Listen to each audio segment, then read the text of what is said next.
Un pastel de moras para doña Carmela. Carla Georgis Maximiliano Castro. A nuestros amigos del planeta de las ideas. Primera parte.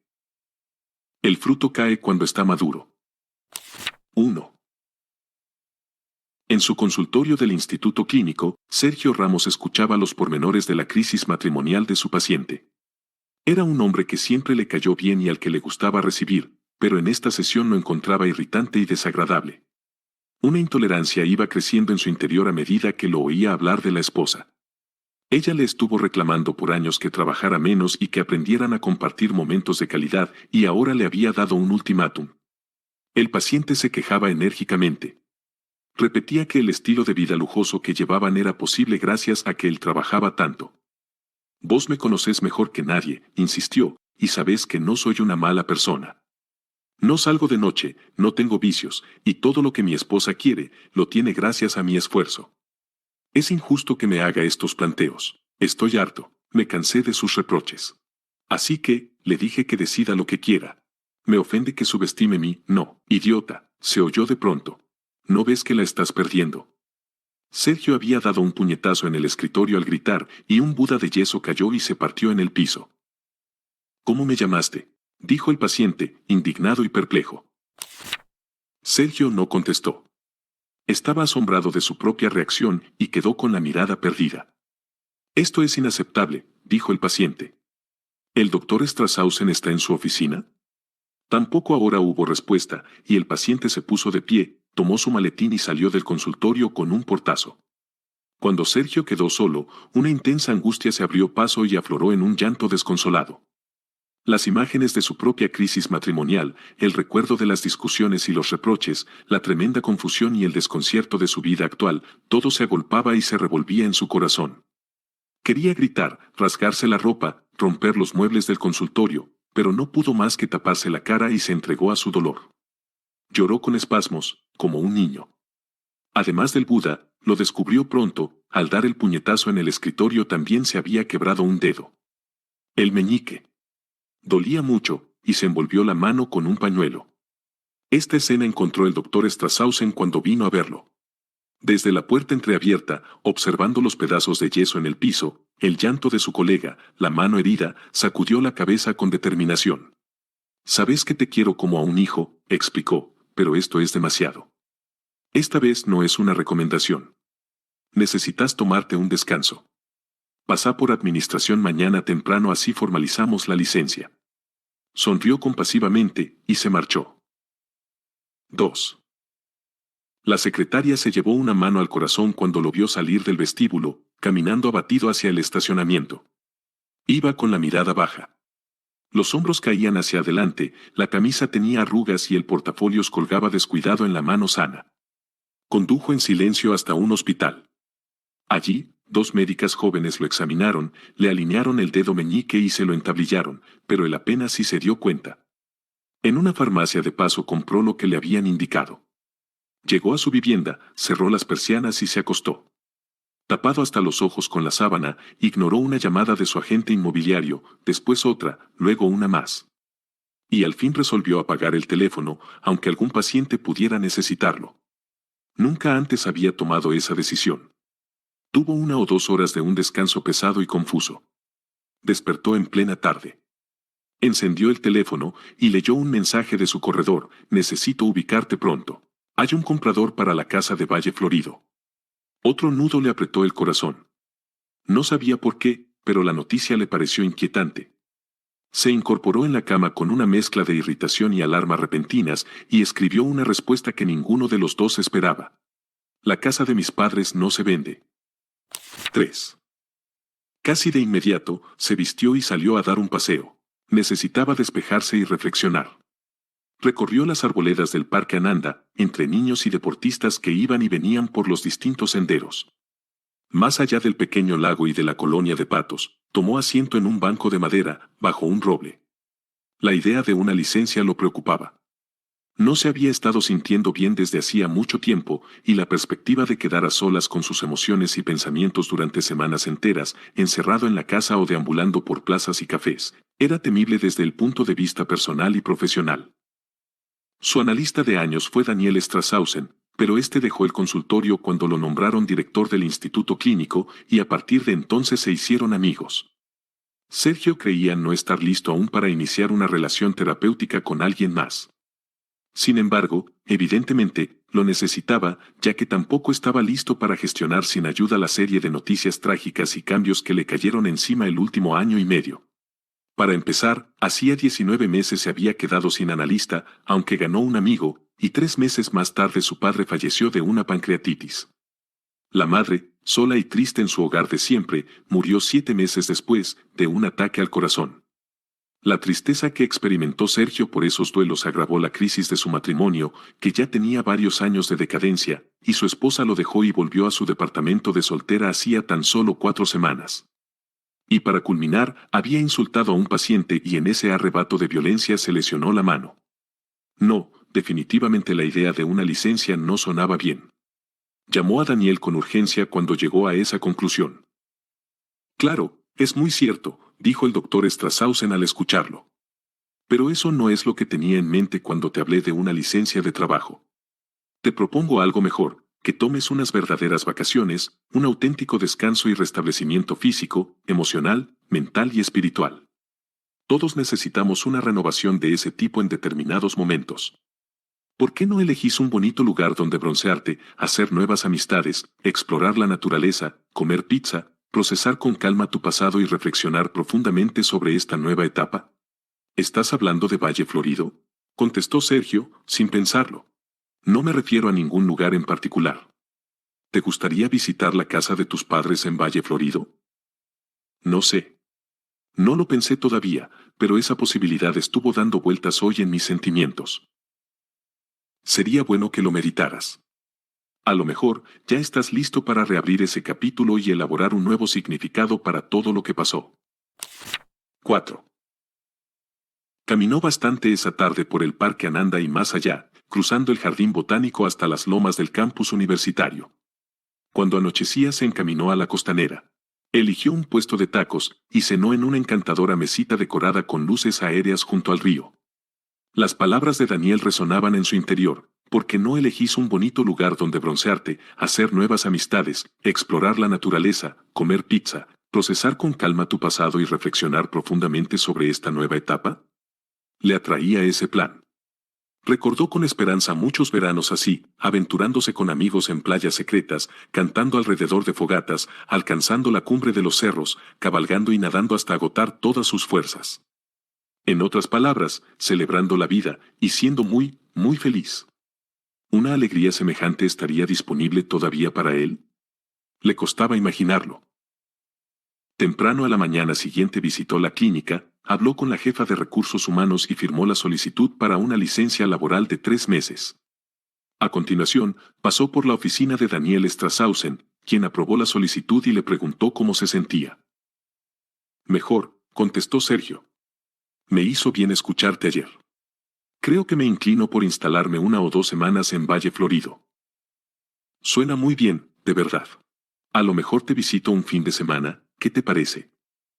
Mientras no tenga que leerte un cuento antes de dormir, va a ser un honor recibirte en el hogar de mi infancia. ¡Qué decepción!, dijo el doctor Strasshausen. Espero que al menos me lleves el desayuno a la cama. Se rieron sinceramente y se despidieron con un abrazo. 5. Esa misma tarde pasó por la inmobiliaria a recoger las llaves de la vivienda que perteneció a sus padres. Siendo sincero, le dijo el corredor, que era un viejo conocido suyo, me parecía apresurada la decisión de venderla. Sergio había crecido en ese hogar y ahí mismo vivió hasta mudarse para estudiar en la Facultad de Psicología. Desde el entierro de la madre, no pudo soportar la idea de volver a entrar en ese depósito de recuerdos felices, arruinados por las desgracias del final. Hoy, sin embargo, tenía esperanzas. O quizás no veía otras opciones. Hacía meses que postergaba la visita a Valle Florido y había mucho por hacer. Por lo pronto, pensaba dedicarle 1 o 2 semanas a la casa y al pueblo y enseguida partiría al mar para unas auténticas vacaciones. De hecho, su corredor inmobiliario le pidió muchas veces que ordenara y redujera el moblaje de la vivienda, que arreglara la verja y mantuviera en buenas condiciones el jardín. Que diera una mano de pintura a las paredes y aberturas, o de lo contrario, no lograrían venderla. Ahora Sergio se preguntaba si no habría estado boicoteando inconscientemente la venta todo este tiempo. Preparó las valijas, dejó en condiciones su hogar de la ciudad, encargó a los vecinos que regaran las plantas 1 o 2 veces por semana, retiró dinero del banco y se acostó temprano. Sentía una mezcla agradable de inquietud y curiosidad, pero logró descansar profundamente. Antes de amanecer, ya revisaba la presión de las ruedas, el nivel de líquido refrigerante y el estado de las luces del automóvil. Y a las 7:25 de una mañana radiante de primavera, después de casi 9 meses de evitar esa dirección, partió hacia el cordón serrano de la provincia. Era un miércoles indistinto de fines de noviembre y circulaban pocos vehículos. Sergio viajó tranquilo y observó el paisaje con satisfacción creciente a medida que dejaba atrás los campos de cultivo y las antenas de alta tensión y aparecían los primeros montes y puestos de masas fritas, aceitunas y quesos. En las banquinas abundaban los cerezos y espinillos florecidos, muchos más de los que recordaba. En la gran curva que dibuja el recorrido antes de llegar al pueblo, una eclosión de colores lo sorprendió. Era la primavera misma, representada en las miles de flores de pétalos rosados, naranjas, amarillos, blancos y fucsias que decoraban todo el valle. ¿Siempre fue así? Por algo se llama Valle Florido, pensó en voz alta, y reflexionó que quizás por primera vez estaba viéndolo con distancia, con la perspectiva de los innumerables turistas que conoció desde muy niño en ese enclave. A lo lejos, las casitas con tejado y aljibes en los patios componían una escena pintoresca. Sin embargo, Sergio notó que el nerviosismo y la ansiedad, que conocía muy bien, se habían sumado a sus sensaciones desde que cruzó el arco con el cartel de bienvenida. En el pueblo evitó llegar directamente a su casa y tomó el desvío hacia la zona de los hospedajes. Las moreras estaban repletas de fruta tardía en los lotes que costean el arroyo blanco. Sobre una piedra plana, una mujer se lavaba las manos en la corriente. Llevaba una capelina amplia, y a su lado Sergio alcanzó a divisar una canasta rebosante de moras. El camino lo condujo al bulevar sombreado por jacarandás al que dan la mayoría de hotelitos y negocios del pueblo. Dobló en la calle principal y se detuvo en el antiguo almacén de Don Tito y Amanda. Cuando lo vieron entrar, lo reconocieron de inmediato y lo saludaron con más afecto del que esperaba. Era un matrimonio adorable. Sergio los conocía desde niño, y se asombró del paso de los años en esas personas que siempre había visto detrás del mostrador. Con genuino interés, le preguntaron cómo se sentía, y le contaron que los días 29 de cada mes le llevaban flores a su madre, por su aniversario. Sergio les agradeció de todo corazón ese gesto. Estaba conmovido, y la voz se le quebró inesperadamente al hablar. Disculpen, dijo. No lo estuve pasando bien últimamente. Un llanto indómito irrumpió y tuvo que cubrirse el rostro con las manos. Las lágrimas se filtraban entre los dedos y caían en gruesas gotas. El meñique vendado temblaba un poco. Ellos lo observaban con amor, y por último Amanda se acercó y lo abrazó fuerte. Creo que te haría bien hacerle una visita a doña Carmela, dijo. Lo dijo suavemente, al oído. Sergio se limpió con un pañuelo. Preguntó quién era esa mujer, y Amanda solo mencionó que se trataba de alguien especial. Tendrías que visitar a Carmela, dijo don Tito un poco después. Los otros sonrieron por ese comentario a destiempo, pero en perfecta sintonía. Ya ves, dijo Amanda, señalándose un oído, los años no vienen solos. Me la recomiendan tanto, dijo Sergio, que voy a tener que visitarla. Creo que no te vas a arrepentir, dijo ella. Carmela vive en una casa preciosa que da al río, cruzando el arroyo y siguiendo por el camino de los algarrobos, donde solían vivir tus abuelos. ¿Te das cuenta? Sí, claro, dijo Sergio. Tenés que continuar por esa calle, 2 o 3 kilómetros hasta la costa. Vas a ver la casa a la derecha. Es un lugar hermoso. Sí, lo conozco, o mejor dicho, lo conocí, hace más de 30 años.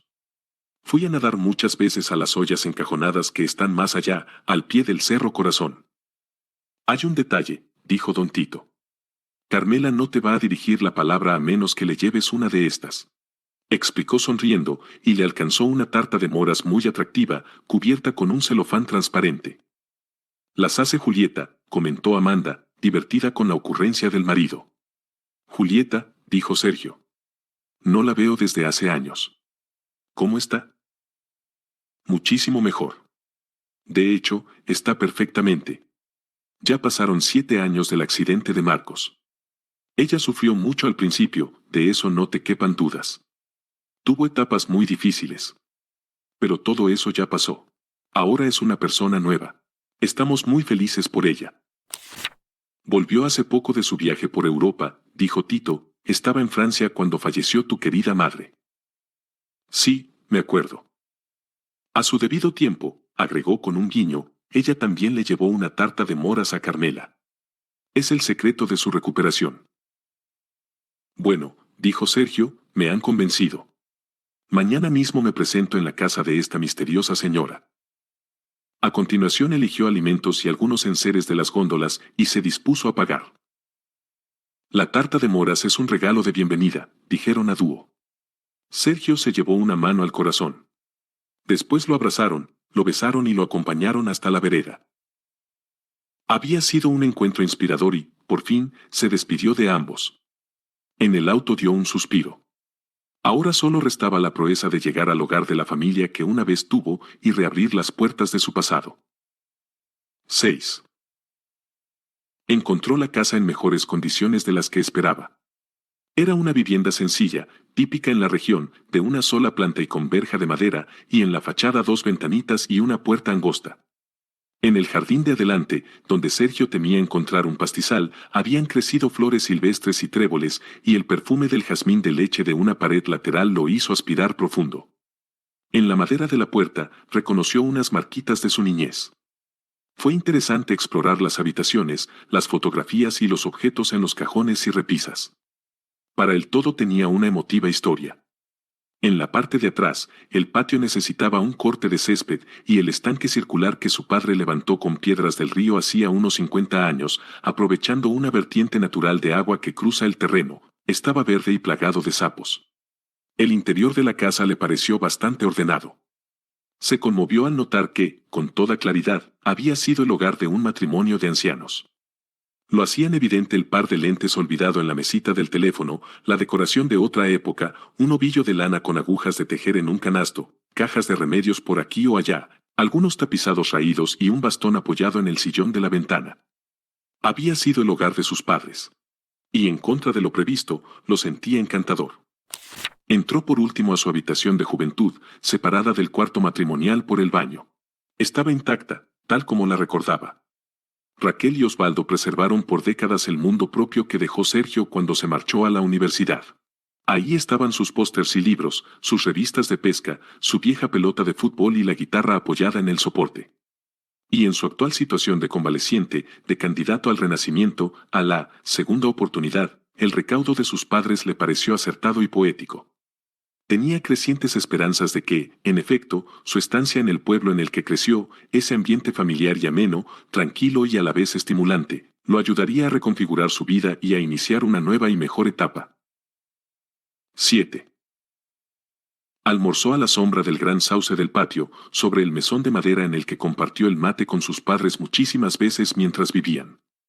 Según notó, el dedo fracturado se sentía bien y el vendaje casi no entorpecía sus movimientos a esta altura. Así que, después de una breve sobremesa, se puso a trabajar en la propiedad. Deshizo su equipaje y lo acomodó en los estantes de su viejo ropero, junto al uniforme del colegio secundario y la campera de jean que lo acompañó a incontables fiestas en todo el valle. Limpió el polvo de los muebles y lavó los pisos, barrió la vereda y fregó con pasión el estanque invadido de algas.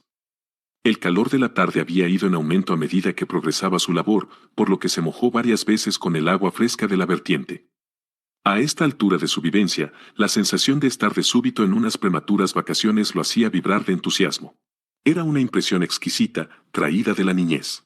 La añoranza por esa universal experiencia infantil que ofrece el tiempo de verano, actualizada y saciada en el presente. Descubrió que no había combustible para la cortadora de pasto. Estaba resuelto a terminar con el patio antes del final del día, y se propuso comprar un par de litros de nafta en el negocio de su primo Guillermo. Sin embargo, al pasar por la cocina vio el suculento y enigmático pastel de moras que había caído en sus manos, y decidió aprovechar la salida también para cumplir con la promesa hecha a Tito y Amanda respecto de la tal doña Carmela.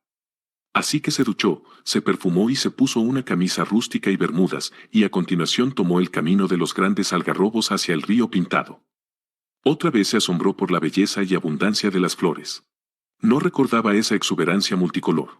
Especialmente al pasar el arroyo blanco en el terreno salvaje y oblicuo de los cerros. Más allá, entre cortaderas y sauces, corría diáfano el pintado hacia las llanuras del este. La propiedad de Carmela estaba justo en una curva, a 30 o 40 metros del lecho del río. Consistía en una casa moderna de líneas rectas, diseñada en piedra, acero y vidrio, con una piscina plena de sol a un costado. Frente al ventanal panorámico de la parte trasera, un gran ceibo de flores rojas daba sombra a un mesón de madera con sillas, en las que Sergio distinguió a dos mujeres conversando. Bajo el manto del ceibo también había una instalación exterior de cocina, con asador, horno de adobe y mesada. El conjunto, con el río de fondo desde la perspectiva del visitante, daba una impresión irresistible de tarjeta postal. Sergio estaba un poco nervioso. Dejó el auto a la sombra de unos álamos y se acercó caminando, cargando en una mano la tarta de moras. Las mujeres ahora lo observaban en silencio. Ya cerca del ceibo y de ellas, reconoció primero a la mujer de Capelina que había visto más temprano en el arroyo, y de inmediato, en esa misma persona, a Julieta, su amiga de la infancia, la hija de Amanda y don Tito. La señora de larga cabellera blanca debía de ser doña Carmela. Con Julieta se dieron un abrazo apretado y cálido, y ambos parecían sinceros en la alegría mutua que expresaban. Julieta era apenas menor que Sergio, según éste creía recordar. Como él, rondaría los 45. Tenía una mirada relajada y simpática, el cabello un poco desordenado, abundante y volcado hacia un lado de la cabeza, y en el labio inferior, Sergio notó una manchita de jugo de mora. Llevaba una camisa sencilla de lino bajo el jardinero desprendido en uno de los hombros. Sobre la mesa, junto a una jarra con licuado de frutas y un par de vasos usados, estaba la capelina de la mañana. Julieta lo presentó a Carmela, quien le dio un beso afectuoso y lo invitó a tomar asiento con ellas.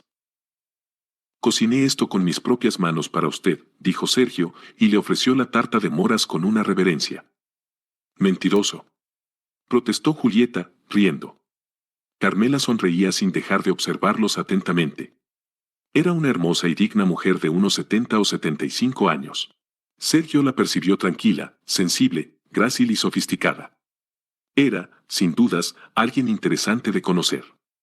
Acodados a la mesa los tres, se miraron sonrientes, en silencio, durante varios segundos. A lo lejos se oía el arrullo de unas palomas. Sergio no hablaba, no sabía qué decir. Sin embargo, no había incomodidad en el encuentro. El universo entero parecía demostrar su armonía. El sol caía en el horizonte, y las golondrinas pintaban el cielo con sus coreografías de camino a los árboles frondosos de la plaza central. La escena era íntima, lúcida y bella. «¿Y bien?», dijo Carmela de pronto, mirándolo con intensidad, «¿a qué debemos el honor de tu visita?».